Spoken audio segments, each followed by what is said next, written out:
Aloha, everyone, and welcome back to the program. Bill Belichick's Hall of Fame snub has got everyone talking, so let's get into it, shall we?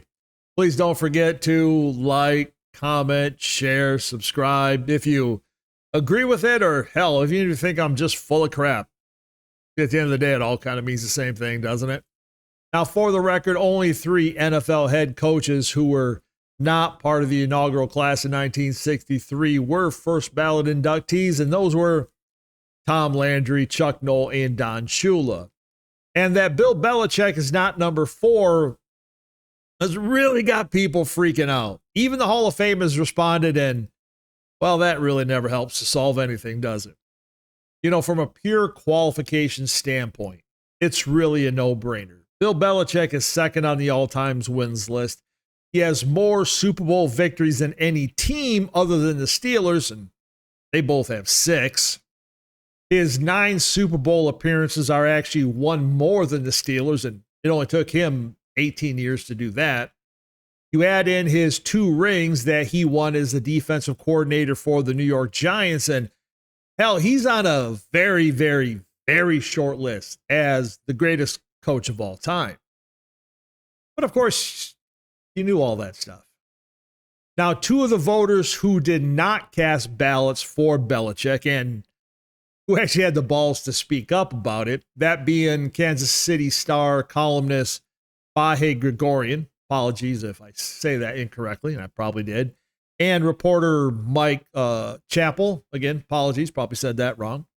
Basically said the same thing, that their votes were based on voting rules and not their assessment of Belichick's qualifications. Now, while Chappell said that Bill's involvement with Spygate and other things can't be denied, he said that history did impact his vote and that he simply chose Bob Kraft, the Patriots owner, and 2 of the senior players on that special ballot. Now, for Gregorian, for him, he said it was all about giving Ken Anderson, L.C. Greenwood, and Roger Craig perhaps their final shot at football immortality. Sounds reasonable, right? But of course, sensibility just doesn't sell. You need fake outrage for that kind of thing, right? And fortunately, there's always plenty of that, isn't there? Now, Rob Parker, he went on to congratulate the voters, saying that Belichick and Brady, they don't belong in the Hall of Fame because they're cheaters. Now, several other folks in the media dusted off Bill's non-Tom Brady winning percentage to show that he's really just a coat-tailing bum who just got lucky.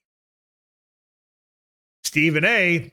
thinks that everyone should just go ahead and boycott the Hall of Fame and that no one should actually want to go into the Hall of Fame unless Bill is granted first ballot entry. Now, you might as well just close the door and have a big garage sale, I guess, right? Mike Florio, he kind of just wanted to know who the hell Vahe Gregorian is. Apparently, he did like a Google search and didn't find a lot of articles written by Vahe, and I guess that kind of disqualifies him for voting. Who knows? Jerry Dullock of the Pittsburgh Post-Gazette said that the voters just got it wrong. And that even though that the vote has caused a shitstorm that has not yet faded, he said that the Hall of Fame is not to blame, nor should the voters feel obligated to share how they voted. Way to cover your ass there, Jerry.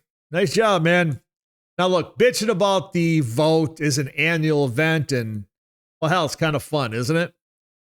But no matter who gets in or who's left waiting, it's the Hall of Fame that sets the rules, runs the process, chooses the voters, and at the end of the day determines how many players, coaches, and contributors make it every single year. So if you do want to look for someone to blame the Hall of Fame. It's their show. Now, Gregorian said that if the seniors or the special category or whatever the hell they called that thing, that included Bob Kraft and Belichick and the 3 former players, he said if that was a simple up-down vote, then Bill would have been on his ballot. So really the question is, why isn't Hall of Fame voting a simple yes or no process? You know the answer. Money. Just that simple. The Hall of Fame voting is simply NIL for the Hall of Fame, but instead of the players getting paid, it's the NFL and the Hall of Fame that profits off the name, image, and likeness of the game's greatest players. And hell, if you have to have a player crippled on their deathbed during induction, hell, that's cool. So long as you get 4, 5, 6 big names that you can roll out and sell year after year after year. That's what matters. Now, it doesn't have to be this way, of course. For the Hall of Fame's website, it says there is no set number for any class of enshrinees, but the committee's current bylaws stipulate that between 4 and 8 new members could be inducted every year. Could be elected every year, it says. Sorry. So how does a hall make sure that they have enough Jerome Bettis's, 6 ballots, and enough Jimmy Johnson, 7 ballots, to sell every year? Simple. They put a cap on it. They only allow 7 finalists every year. Remember, we just said the bylaws so they could go as high as 8. And voters can only choose 5 of the 7 finalists, which guarantees that the hall can profit off the same names year after year. You a fan of Jerome Bettis, right? You like Jimmy Johnson? Hey, how about them Cowboys? Ooh, let's talk about Jimmy. He's going to make it. Oh, not this year. He's a finalist this year, not a semifinalist. Finalist, semifinalist. Roll out the names. Roll out the names. Like fishing, right? Kind of bobbing your reel a little bit. What they're doing. So how do we fix this? How do we make it all better? First of all, remove the cap. Look, if you belong, you belong. Player, coach, contributor, it doesn't matter. Like asking of voters to rank levels of greatness or compare nominees in disparate categories is 1, unfair, and 2, it's just plain stupid. It's the reason that so few kickers and punters even get nominated. Look, just make it make sense. Make it simpler for everybody. Rank coaches versus coaches, quarterbacks versus quarterbacks, and yes, kickers versus kickers. Look, the most famous play in Bills history is wide right, and it does not refer to Jim Kelly missing an open receiver. 2, expand the voting. 50 voting members allows too few people to have too big of an impact. And look, not all coaches, players, contributors, and yes, voters are good people. And clearly, the Hall of Fame does not have a moralities clause. So don't let voters keep out somebody just because they don't like the guy.